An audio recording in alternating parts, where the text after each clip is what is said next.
We're live. Hey guys, thanks for joining me. Thank you for being patient since I'm putting this. Oh, look at these hairs. I'm growing these out so that this line is continuous. Okay, I got distracted. Thank you for waiting. Usually I stream at 12:30, but I had to do stuff for my back today. So hello and thank you for joining me now. So today we're talking about living with cPTSD. That's what we talk about on Thursdays. We are talking about being high functioning and what that means for obviously me, because I'm not a therapist. I'm talking about my own experiences.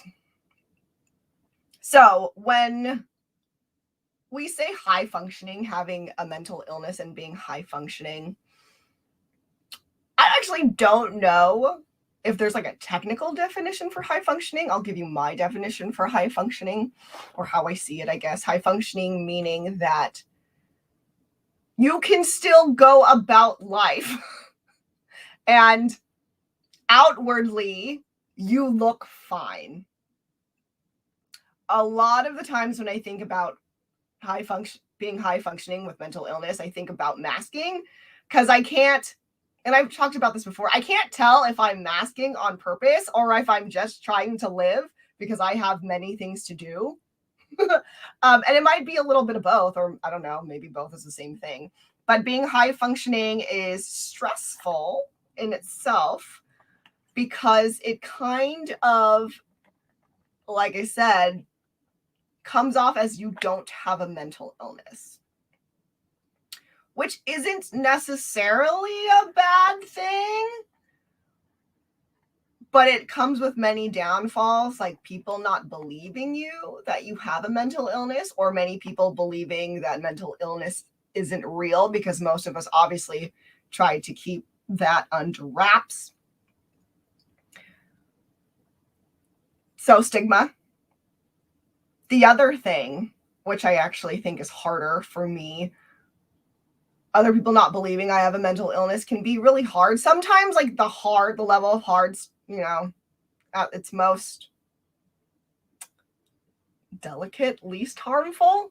It's kind of like, I feel like people say it, I don't know if patronizing is the right way of saying it, but people say like, oh, I would have never guessed you have mental illness, which is like, I think is supposed to be a compliment. And I can see how it's supposed to be a compliment, but it doesn't make me feel better. And then at its worst becomes really weird, because if I'm having a very difficult time. Oh, this is one of my biggest pet peeves, right? Because the word triggered. Oh, hello. The word triggered has become just like, I don't know, this normal word in our slang. But when I say triggered, I'm referring to trauma and trauma disorders and all that. So the other side of it is where it sucks, and me being masking, is when I say triggered and I'm actually asking for help, like, hey, I'm being triggered, but I'm trying to be calm about it, right? Because one, I don't want to freak myself out more. Two, I don't want to freak out other people.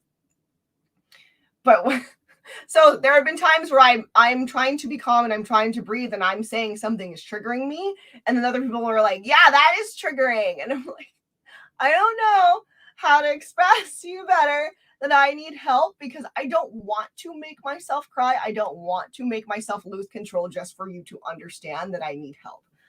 So I try, and it is very hard in that place where I'm already vulnerable and I feel like crap to just be like, no. I mean, I need help. I'm actually being triggered. Like I'm starting to not be here and become very afraid and have a lot of anxiety. When I can, I try to say that. And when I don't have basically like, the strength, or when I feel too vulnerable about my state of being and being triggered, then I just kind of like shut up. Because I'm just like, I don't know. Okay, maybe they can't help me. Because it's hard to ask for help. It's hard to ask for help. I think being high functioning to me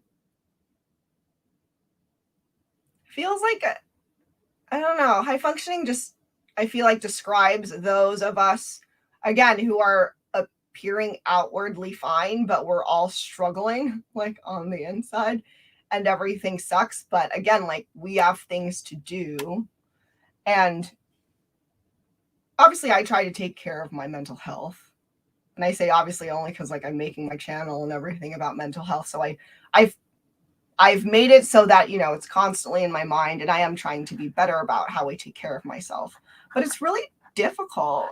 Taking care of your mental health is really difficult. And when you're trying to accomplish so many things, it just feels like there's no time. There's no time for mental health, right?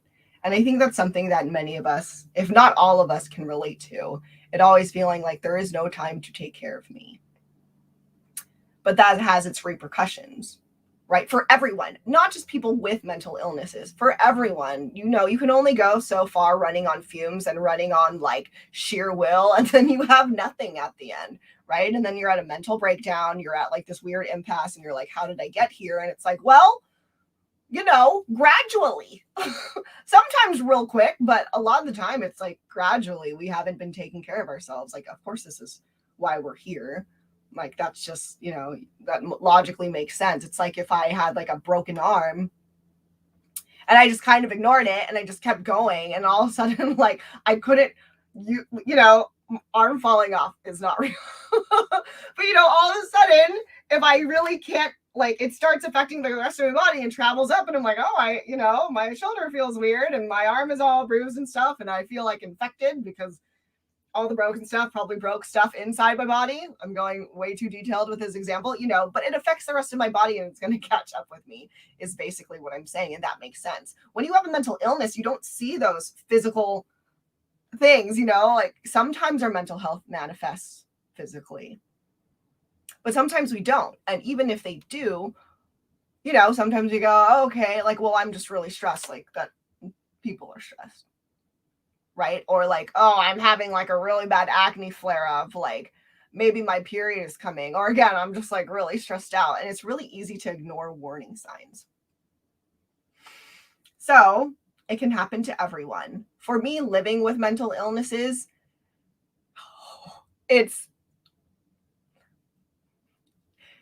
I know it's going to be bad, I think is basically where I'm at. When I know that I am avoiding, basically, right? When I am ignoring my mental illnesses and my mental health, for me, I think about it as avoidance, because avoidance is a symptom of PTSD. And I know that I have a track record of avoiding things that, like, you know, that will trigger my trauma, or that have now, like, that will trigger my stress. I just like want to not deal with things, right? But if I don't, again, things are going to happen anyways.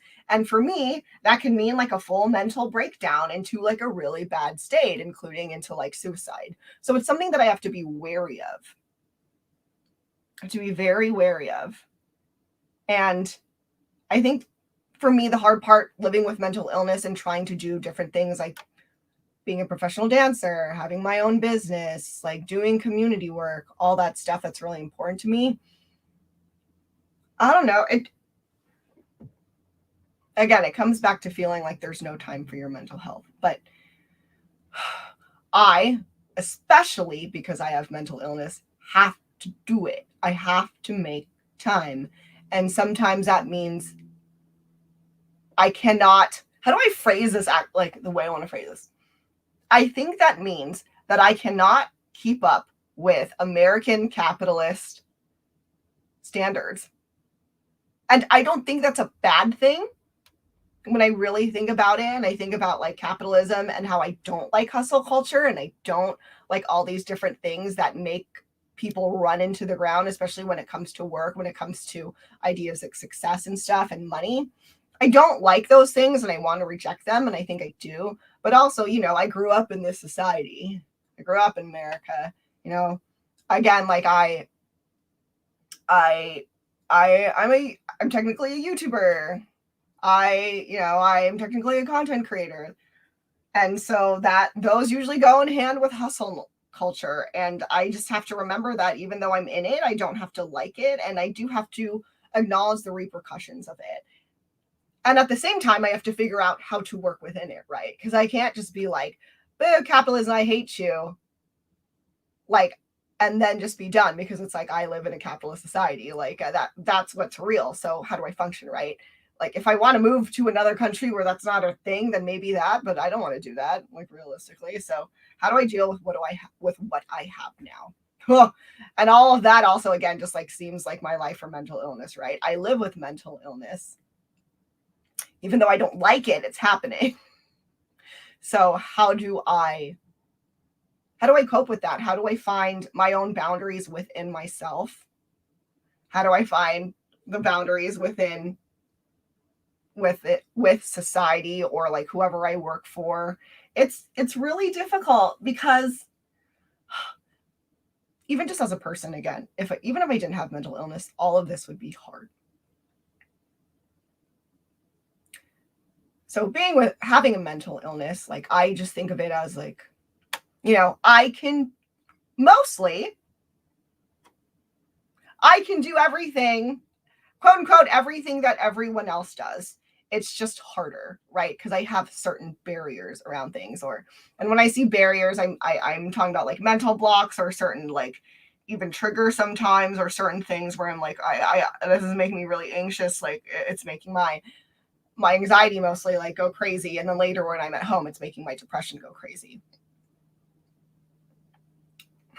So it's difficult.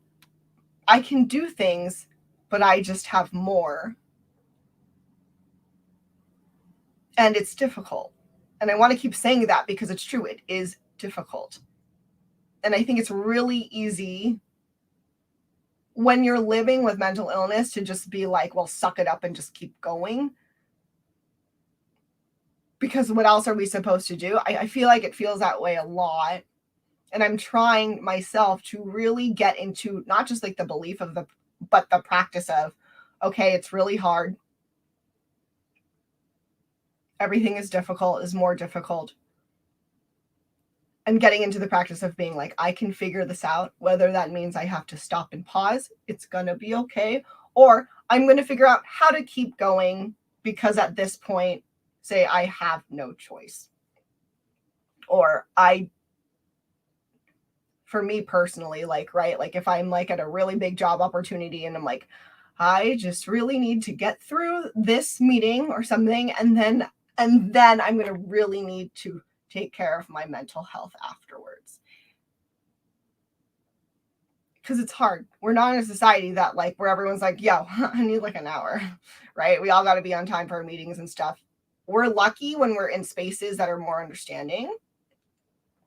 And we should definitely try to be creating a society and workspaces and everything that are more understanding. But, the world isn't perfect, so we kind of have to navigate. And it's really difficult, especially when you're like in your head about everything. So I think the best things to do, or at least the best things to do for me, so I don't just avoid things, right? So I don't just keep pushing forward and never take time for my mental health to be like, okay, but I really do need to recover now, so I don't keep pushing that off. I need to practice. Like I need to make plans. I need support where someone can hold me accountable if I'm not taking care of myself, which is where therapy can come in. Or at least that's where it comes in for me. Also, like journaling, because then you're writing down things and you're like, oh, yeah, I just made that worse, right? Or, oh, that actually wasn't my fault and I was doing the best I can. Be kinder to myself. I think having outlets to cope, creating plans, like literally like creating a plan of like, hey, I have this meeting. I know it's going to be really stressful. I'm going to plan what I'm going to do after to cope. Or you could even go before and be like, I'm going to plan and practice being in that meeting. I'm going to practice what I'm going to say. I'm going to practice like, okay, well, what happens if they don't like my presentation, and practice like my reaction to that, or how I want to like, throw in a rebuttal to whatever they're saying. And that has to be for you. You need to pick what works for you. So sometimes like the answer is just try everything. Like that's why, again, like I really like DBT, dialectical behavior therapy, because it's basically a big book of skills and you learn a bunch of them And really, you just take away what helps you and you leave it alone. If it doesn't help you, you go on to another skill. But I think having those skills, having coping mechanisms, having all that stuff to help you, to soothe you, it's very helpful. It's helpful, and it can really prevent a lot of turmoil and extra suffering. And when you're high functioning, sometimes it's really hard to tell if you are going to be okay and you can keep pushing, or if you're actually at your limit. Because again, sometimes for me, it just feels like survival. It's like, well, I need to do these things, right? Like I need to sell things. I need to create content to sell my products. Like I need to volunteer because there are all these things in my community I don't like and I want them to change. There's all these things I have to do. And it seems just like, you have to do it is like the only answer in the end, like end period. But it's not. And I think when, at least in my experience being high functioning, there's like this question of when I'm high functioning of like, is my mental illness just like not real and I was being a baby that whole time? And like I still sometimes say that to myself, and that's super false because I've been diagnosed. Like I have been straight up diagnosed, like I've been living like this. Sometimes I do have that in my head, like, was any of this real? Was I just being a real baby? And then when I'm having really tough times where I I can't get out of bed and stuff, I'm like, oh shoot, this crap is real. It's so real. Like I'm having such a hard time. And so in those times where things are quote unquote easier and you're being able to move forward and do things, we just have to be really aware, and we have to,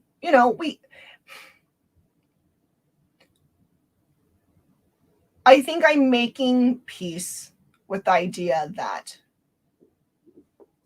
I have a mental illness and I can do things. Because a lot of the time, thank you, I don't think that, even though I know that. And I think that's just something that I learned from society, right? And things I've had engraved in my head. Growing up, when you think about mental illness and stuff on TV, it's always a quote unquote crazy person who's escaped and they're really dangerous and stuff like that. And, that's why the stigma exists. That's why none of us want to talk about our mental illnesses. We just want to keep it on the down low. It's hard. It's very difficult. It's a confusing place.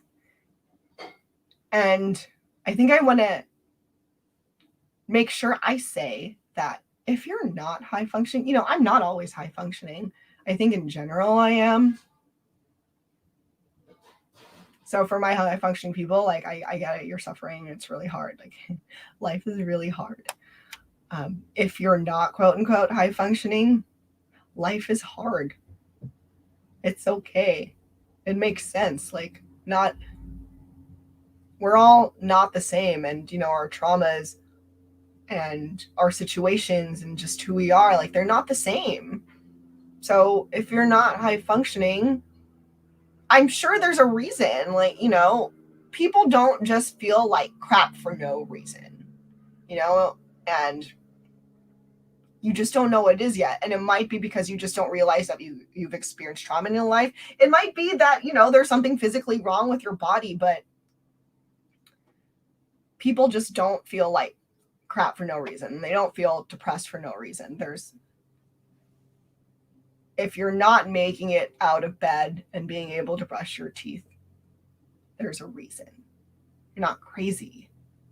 It doesn't make you less than just because you're not high functioning. It's dumb. You're not even less than, and for people who are not diagnosed with a mental illness, but you're having really hard days and stuff, again, life is hard. Please be kind to yourself. Please don't invalidate your feelings. I think there's this mentality that I've had, of course, before, especially being Asian, of just there's no time, mental illness isn't real. basically like pick yourself up by your bootstraps because you got stuff to do, but that mentality is not helpful. And that's a whole survival mechanism, like way of thinking. And sometimes it can be helpful, and sometimes we need to do that. A lot of the time, I don't think we need to do that, and we just need to rethink of how we're living and be mindful about it.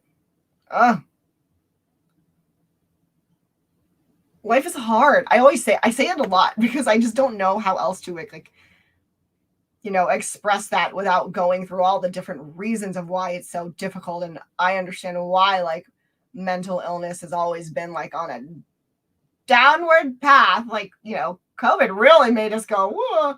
But, it's not like it wasn't like that before. I think people just talked about it less. Or people, when the pandemic happened, they really had to face themselves. Or people's situations changed and became a million times worse. Like there are so many things are happening. So I think for all of us, whoever we are, whatever we have or don't have, like it's important for us to focus on our mental health so that we can live better and enjoy our lives and not just feel like we're just running because we're supposed to be going because we're supposed to go, but we're actually like living and enjoying the crap that we're doing. And I actually think that for me is one of the hardest things to do. So I really need to think about it, right? Because also like, what's the point of being high functioning if I'm not even enjoying my life or being present in it and I'm just going? Oh, okay. That's a scary thought, but that's an important thought. Okay. Well, I think that's where we're going to end today. Thank you for being here with me. Thank you to those who will be watching in the future. Yeah, I guess I have a lot to think about, but it's good. It's good. Make sure you guys are taking care of yourselves. Whatever that means for you. It can be small too, like making sure you drink water. That's always important. Drink water, everybody. That's how I'm going to end. So again, thanks for being with me, guys. Bye.